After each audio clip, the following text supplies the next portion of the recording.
cette opération d'une durée de 48 heures, a été installé un scaphandrier alimenté par une pompe humaine au fond d'une piscine en verre. À la fois sportive, spectaculaire et généreuse. Sportive parce que c'est un homme qui va tenter de battre un record de durée d'immersion dans l'eau.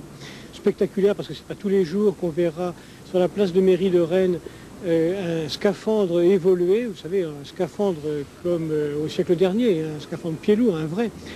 Et puis c'est surtout une opération généreuse, elle est placée sous le signe de la générosité.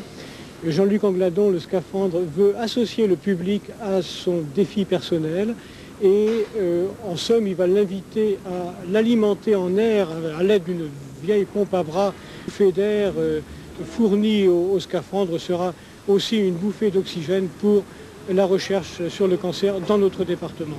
Le message est clair pour que cette opération de l'air, celle d'aider le comité d'Ille-et-Vilaine pour la lutte contre le cancer.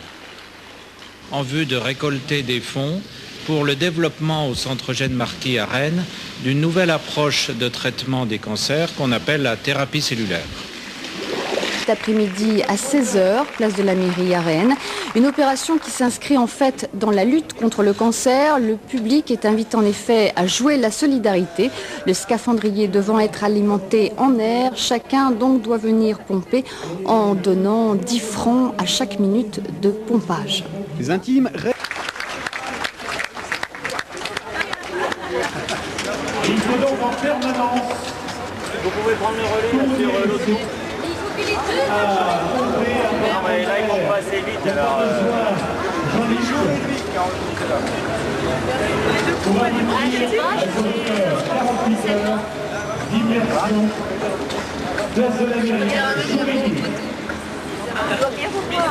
Ah oui, je veux bien.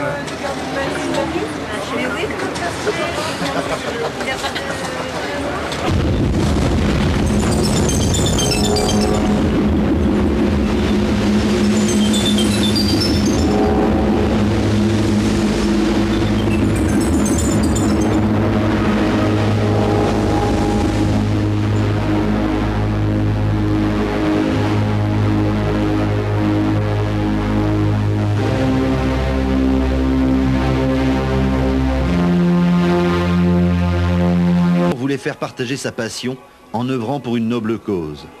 Toute la nuit, des bénévoles vont se relayer à la pompe, des bénévoles qui font également un don à la Ligue contre le cancer.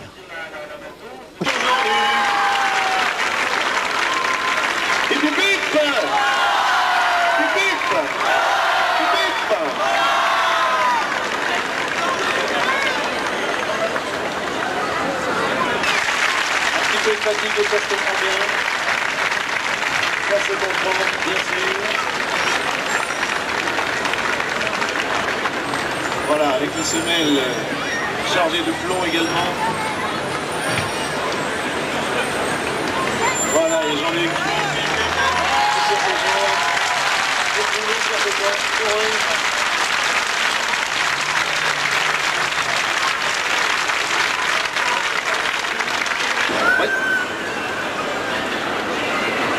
Voilà, si vous êtes persuadé de son exploit, signé par Edmond Hervé, le maire de Rennes. C'est pour moi surtout une action humanitaire, c'est pour ça que j'avais choisi la Ligue contre le cancer. Je pense que la Ligue contre le cancer avait besoin d'une relance, enfin quelque chose d'original, et c'est pour ça que je me suis proposé pour le faire. Après les 50 000 francs récoltés au profit de la Ligue, ce diplôme est l'ultime récompense pour Jean-Luc, celle qui lui permettra peut-être d'entrer définitivement dans la légende avec une inscription au livre Guinness des records.